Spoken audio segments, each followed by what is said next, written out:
Tenía 23 años cuando conduje hasta casa de mis padres ese jueves por la tarde, pensando que por fin habíamos superado la tensión. Me imaginé sentados en la mesa de la cocina, donde hacía los deberes de niño, discutiendo sobre las palabras que habían construido un muro entre nosotros.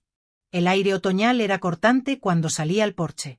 Y me dije a mí mismo que el frío que sentía era solo el clima, no el momento que me esperaba al otro lado de la puerta. Harriet la abrió primero. Se quedó de pie en el marco como si su mano fuera lo único que mantenía la casa en pie. Vincent apareció un paso detrás de ella, con los brazos cruzados. Ninguno de los dos sonrió. Lo intenté de todas formas. Pensé que podríamos hablar, dije, forzando una alegría que no sentía.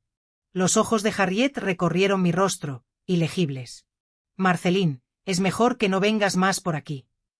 Por un segundo, pensé que había oído mal. ¿Qué quieres decir? Vincent respondió con voz monótona. No eres bienvenido aquí. Ahora no. Nunca más. Tienes que aprender a vivir solo. Fue como una orden y no como un consejo.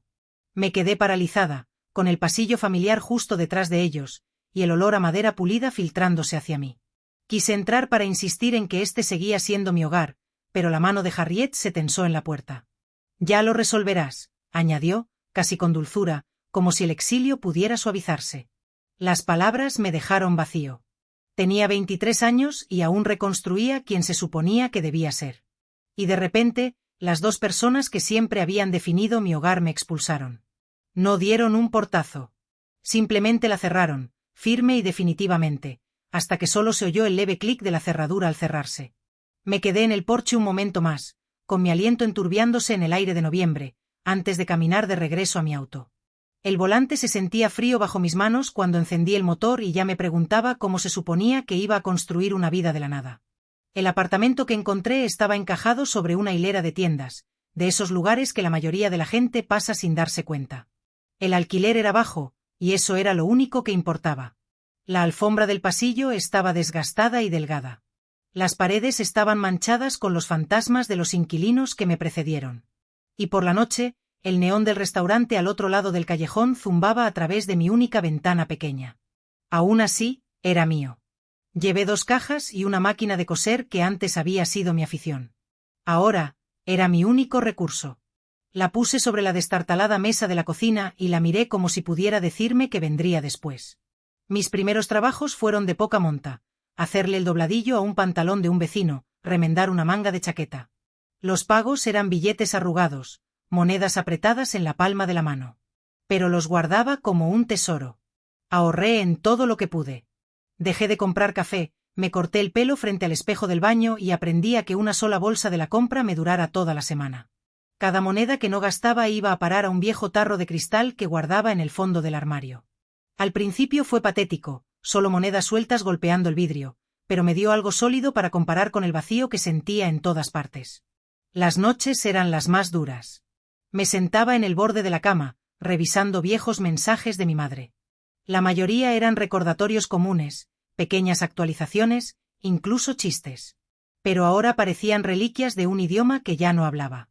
Busqué calidez entre líneas, algo que me indicara que este exilio era temporal. Pero el silencio en mi teléfono dejaba claro que no iba a volver. Entonces trabajé, cosí, ahorré y me recordé a mí mismo que sobrevivir tenía que ser suficiente por ahora. Lo que no sabía entonces era que el frasco se convertiría en algo más que monedas.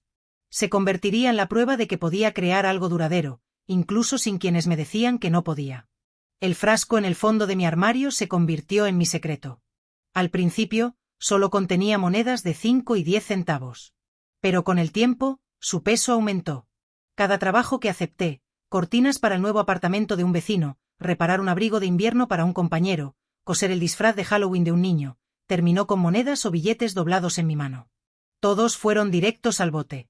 No fue mucho, no lo suficiente para que alguien más lo notara, pero para mí fue una prueba de que era posible avanzar. La noticia se corrió lentamente. Una amiga de una amiga necesitaba que le arreglaran el vestido de su dama de honor. Un hombre de la cuadra quería cortinas a medida para su sala. Con cada puntada, sentía menos que estaba flotando y más como si estuviera construyendo algo tangible. El zumbido de la máquina por la noche llenaba el silencio que antes resonaba en mi apartamento. Y por primera vez desde que me excluyeron, comencé a creer que podía forjar una vida sin la aprobación de mis padres. Aún así, la herida no había desaparecido. Un sábado por la mañana, en el mercado de agricultores, los vi al otro lado de la calle. Harriet llevaba una bolsa de tela con productos frescos. Vincent caminaba a su lado, y parecían iguales, como si los años hubieran pasado sin consecuencias. Me quedé paralizado, casi esperando que me miraran, que al menos reconocieran mi existencia. No lo hicieron. Sus ojos se deslizaron sobre mí como si fuera un extraño. Me quedé allí aferrada a una bolsa de retazos de tela que había intercambiado, con el calor subiendo por mi pecho. Quería gritar para demostrar que seguía allí, que seguía en pie. En lugar de eso, regresé a mi apartamento. El frasco esperaba en el armario como un recordatorio silencioso. Cada moneda que caía en ese vaso no solo marcaba mi supervivencia. Marcaba la distancia. Cada pequeño tintineo era un límite que estaba aprendiendo a establecer, una forma de decirme a mí mismo: quizás nunca me vean, pero yo veo lo que estoy construyendo. Y llegó el día en que el frasco pesaba lo suficiente como para hacerme preguntarme qué vendría después. Para cuando cumplí 25, el frasco de mi armario ya era demasiado pesado para levantarlo sin las dos manos. Lo vacié una noche, esparciendo las monedas y los billetes por el suelo en montones ordenados. No era mucho según la mayoría de los estándares, pero era suficiente para el pago inicial de algo que podía llamar mío. La casa que encontré estaba a las afueras del pueblo. El revestimiento estaba desportillado y el jardín estaba cubierto de maleza. La mayoría de la gente lo veía como una carga. Yo vi un comienzo. Firmar los papeles fue surrealista. Sin aval, sin protección familiar, solo mi nombre. Al entrar en la sala vacía, el aire olía a polvo y abandono. Pero, bajo él, podía presentir una posibilidad. Mis amigos negaron con la cabeza cuando se lo conté. Es un pozo sin fondo, dijo uno. Te vas a arrepentir. Pero el arrepentimiento era con lo que ya vivía. Necesitaba algo que me perteneciera, aunque viniera con el suelo roto y la pintura descascarada. Empecé con las cosas más pequeñas: una nueva capa de pintura en la cocina, cortinas que cosí yo misma, rosas plantadas en los escalones de la entrada, con sus raíces agarradas a la tierra. Me volvía con las manos ampolladas. Cada mejora era lenta. A menudo se hacía tarde por la noche después de terminar trabajos de costura para pagar las facturas. Pero cada cambio hacía que la casa se sintiera un poco más mía. Hubo momentos en que casi cedí a la duda: cuando falló la plomería, cuando retiré la alfombra vieja y encontré madera deformada debajo. Me pregunté si había asumido más de lo que podía. Pero cada problema que resolví me devolvió una parte de la confianza que pensé que había perdido. Pasaron los meses, y la casa empezó a reflejar no solo esfuerzo, sino resiliencia. Las paredes ya no resonaban con el vacío. Llevaban el sonido de mi máquina de coser, la radio sonando suavemente mientras trabajaba, el zumbido de una vida que se construía de la nada. A veces me detenía en la puerta, miraba las rosas que empezaban a florecer y pensaba: en esto se ha convertido la supervivencia, no solo sobrevivir el día, sino crear un lugar donde nadie pueda decirme que no pertenezco. Y fue en ese momento de frágil triunfo que finalmente llegó la llamada telefónica que nunca esperé. Pasaron 5 años antes de que sus voces volvieran a mi vida. Esa tarde estaba en el jardín, arrodillado en la tierra con las manos cubiertas de tierra, presionando los bulbos. Las rosas que había plantado junto a las escaleras eran más altas ahora, sus capullos rebosaban de color. Fue entonces cuando mi teléfono se iluminó en la barandilla del porche. El nombre en la pantalla me dejó paralizado. Mamá. Por un momento, me quedé mirando, casi convencido de que era un error. Mi pulgar se quedó flotando antes de finalmente deslizarlo para responder. Hola. Mi voz sonaba más firme de lo que me sentía. Marceline, dijo Harriet con un tono inusualmente suave, casi empalagoso. Ha pasado tanto tiempo. ¿Cómo has estado? Detrás de sus palabras, capté el leve murmullo de mi padre, como si estuviera alimentando sus líneas. Me limpié la suciedad de las palmas de las manos y la puse en mis jeans. He estado bien, respondí con cuidado. Ella dudó antes de continuar. Tu padre y yo hemos pasado por un momento difícil. Le redujeron las horas y la hipoteca. Su voz se apagó con un suspiro, y luego añadió: hemos estado hablando y pensamos que tal vez podríamos quedarnos contigo un tiempo, hasta que nos recuperemos. El aire parecía espesarse a mi alrededor. Me quedé mirando las rosas que había cultivado desde los palos desnudos hasta la vida. Sentí una opresión en el pecho que no podía identificar. Una parte de mí quería creer que este era un paso hacia la reconciliación, la parte que aún repetía viejos mensajes de texto a altas horas de la noche. Pero otra parte recordaba la puerta al cerrarse, la firmeza en la voz de mi padre al decirme que no era bienvenido. Apreté el teléfono con más fuerza contra mi oreja. Eso es inesperado, dije lentamente. Harriet se apresuró a llenar el silencio. Sería temporal. Claro, contribuiríamos a las facturas. La familia debería apoyarse mutuamente. Sus palabras cayeron sobre mí con un peso que me resultó familiar, como una llave girando en una cerradura que no pedí. Acepté pensarlo, aunque ya sentía un nudo en el estómago por la inquietud. Terminamos la llamada con cortesía, casi con cariño. Pero al colgar, me temblaban las manos en el silencio. Esa noche no pude dormir porque bajo la dulzura de su voz, oí algo completamente distinto, desesperación. Y necesitaba saber qué escondía. La noche después de la llamada, me senté en la mesa de la cocina mirando mi teléfono, repitiendo cada palabra. Una parte de mí quería creer que mis padres simplemente necesitaban ayuda. Que tal vez esta era la manera en que el universo reparaba lo que estaba roto. Pero el malestar en el estómago no me dejaba descansar. Sus voces habían sido demasiado pulidas, demasiado cuidadosas. A la mañana siguiente, llamé a Diane. Había sido una presencia constante durante mis años más difíciles, una amiga que no me pedía más de lo que podía dar. Cuando le expliqué, su respuesta fue tranquila pero firme. Déjame revisarlo, por si acaso. 2 días después, me senté frente a ella en su oficina. El olor a café quemado flotaba entre las pilas de papeles. Ella deslizó una carpeta delgada sobre el escritorio. Deberías ver esto. Dentro había copias de expedientes judiciales, 2 avisos de desalojo presentados durante el último año, deudas de tarjetas de crédito que superaban los límites, reclamos menores de vecinos y conocidos que habían prestado dinero y nunca lo habían recuperado. Se me hizo un nudo en la garganta al recorrer las páginas. Pero lo que me detuvo en seco fue la última hoja, una solicitud de crédito. La pulcra letra de mi padre llenaba las casillas, y en el espacio marcado como referencia, aparecía mi propio nombre. Nunca acepté esto, susurré. Lo sé, dijo Diane con dulzura. Pero te usó para parecer estable. Es un patrón, Marceline. Se están ahogando y buscan cualquier cosa que flote. Cerré la carpeta lentamente, mis manos temblaban contra los bordes de cartón. Una parte de mí quería creer que la desesperación los había llevado a eso, que el miedo los había transformado en personas que apenas reconocía. Pero la mayor parte sabía que no era así. No se trataba de reconciliación. Ni siquiera de familia. Se trataba de conveniencia. Salí de la oficina de Diane agarrando la carpeta. Los papeles que contenía tintineaban como evidencia de un juicio que aún no había comenzado. Y cuando llegué a mi coche, supe que tenía que ver hasta dónde estaban dispuestos a llegar. Esperé 2 días antes de llamar, tiempo suficiente para que mis nervios se calmaran, tiempo suficiente para ensayar las palabras. La carpeta de Diane estaba abierta sobre la mesa a mi lado, sus páginas como testigos silenciosos. Cuando Harriet respondió, su voz era brillante, casi aliviada. Marceline, esperaba saber de ti, dijo. Forcé un temblor en mi tono. Ojalá tuviera mejores noticias. Las reparaciones de la casa costaron más de lo previsto, y un cliente se echó atrás con un pedido grande. Sinceramente, no sé cómo voy a pagar las facturas este mes. Si la cosa empeora, puede que incluso tenga que vender. El silencio que siguió fue breve pero pesado. Entonces la voz de Harriet cambió, el jarabe había desaparecido. Bueno, quizá mudarnos no sea la mejor idea ahora mismo. No queremos aumentar tu estrés.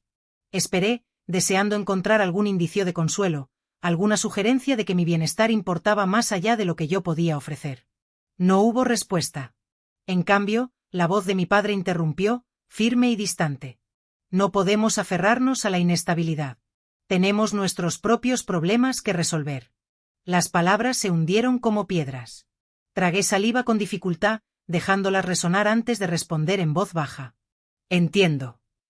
Harriet se apresuró a suavizar los bordes. Es solo que no es el momento adecuado, querida. Quizás más adelante, cuando todo esté más tranquilo. Pero, más firme, significaba útil. Lo oí tan claramente como si hubiera dicho la palabra. Su interés en mí no se basaba en el amor ni en la reconciliación. Se basaba en lo que yo podía ofrecerles, la estabilidad que les faltaba. Terminamos la llamada cortésmente. Harriet agregó un rápido «te amo» que sonó hueco en mi oído. Me quedé mirando el teléfono después de colgar, la pantalla ya estaba oscura, y sentí que algo dentro de mí se aclaraba. No habían vuelto por mí. Habían vuelto por lo que yo había construido. Y si pensaban que lo entregaría tan fácilmente, estaban a punto de descubrir lo equivocados que estaban. Vinieron un domingo por la tarde sin llamar antes. Vi su auto entrar en el camino de entrada, y esa imagen me trajo a la mente viejos recuerdos que había intentado enterrar. Cuando abrí la puerta, Harriet ya estaba sonriendo brillantemente, y Vincent estaba justo detrás de ella con una carpeta debajo del brazo. Hemos estado pensando las cosas, comenzó Harriet con un tono cálido pero ensayado. Este acuerdo podría funcionar para todos. Nos mudamos, ayudamos con el mantenimiento y luego, juntos, ponemos la casa a la venta. Los precios están excelentes ahora mismo. Recibirías dinero en efectivo. Podríamos empezar de cero. Todos nos beneficiamos. Vincent dio un paso adelante y sus ojos me recorrieron hasta el pasillo, como si estuviera midiendo lo que pronto sería suyo. Es la opción práctica, añadió. Mantuve su mirada firme y tranquila antes de hacerme a un lado lo suficiente para alcanzar la carpeta que esperaba en mi mesa de entrada. Sin decir palabra, lo coloqué entre nosotros y lo abrí. Demandas de desalojo, avisos de deuda, la solicitud de crédito con mi nombre garabateado como referencia. La sonrisa de Harriet se desvaneció. Vincent apretó la mandíbula. Lo sé, dije con calma. Sé exactamente por qué estás aquí, y no es porque me extrañes. Vincent se erizó. Has estado indagando en nuestras vidas. Busqué la verdad, respondí con serenidad. Porque dejaste de ofrecérmela. Harriet probó una tecla más suave. Solo queremos empezar de nuevo, estar cerca otra vez. Negué con la cabeza. No. Esta casa no es tu escape. Es mi vida. La construí poco a poco, y no venderé mi parte para encubrir tus errores. El silencio que siguió fue pesado, interrumpido únicamente por el sonido del viento moviéndose entre las rosas del exterior. Finalmente, volví a entrar en la puerta y apoyé mi mano contra el marco. Si quieres ayuda para encontrar recursos, te enviaré una lista. Pero si quieres mi casa, la respuesta es no. Cerré la puerta con firmeza, el eco me recordó otra puerta cerrada años antes, pero esta vez era mía. Cuando el pestillo hizo clic, apoyé mi frente contra la puerta y dejé que el silencio se apoderara de mí. Por un momento, la casa se sintió demasiado quieta, como si el aire mismo estuviera esperando que yo decidiera qué vendría después. Me dolía el pecho, no con el agudo dolor del rechazo que una vez conocí, sino con algo más pesado, un dolor por todos los años que había desperdiciado tratando de ganar lo que nunca me iban a dar. Entonces las lágrimas llegaron, repentinas y calientes. No eran para Harriet ni para Vincent. Ya no. Eran para la versión más joven de mí que había estado afuera de su casa hace 5 años, creyendo que su valor podía borrarse con una sola puerta cerrada. Lloré por el tiempo perdido por la duda, por las noches pasadas revisando viejos mensajes, esperando que el silencio diera paso al perdón. Cuando finalmente las lágrimas cesaron, me limpié la cara con la palma de la mano y respiré profundamente. Luego alcancé la cerradura y la deslicé firmemente en su lugar. Esta vez, el sonido no era de rechazo. Era de protección. Entré en la cocina, llené una pequeña regadera y la llevé al jardín. Las rosas junto a los escalones captaban la última luz de la tarde, sus pétalos se desplegaban en tonos rosa y rojo. Vertí agua suavemente sobre sus raíces, observando cómo se absorbía en la tierra que había removido con mis propias manos. El silencio que me envolvió no era vacío. Era pleno, arraigado, seguro. Por primera vez en años, el peso que presionaba mis hombros se sintió más liviano. Enderecé la lata que colgaba flojamente de mi mano y miré la casa detrás de mí. Ya no se sentía frágil. Se sentía mío. Hace 5 años, me fui de la casa de mis padres sin nada más que las llaves del coche y con un nudo en el estómago. Tenía 23 años, estaba sin rumbo y convencido de que haber sido expulsado significaba que había fracasado.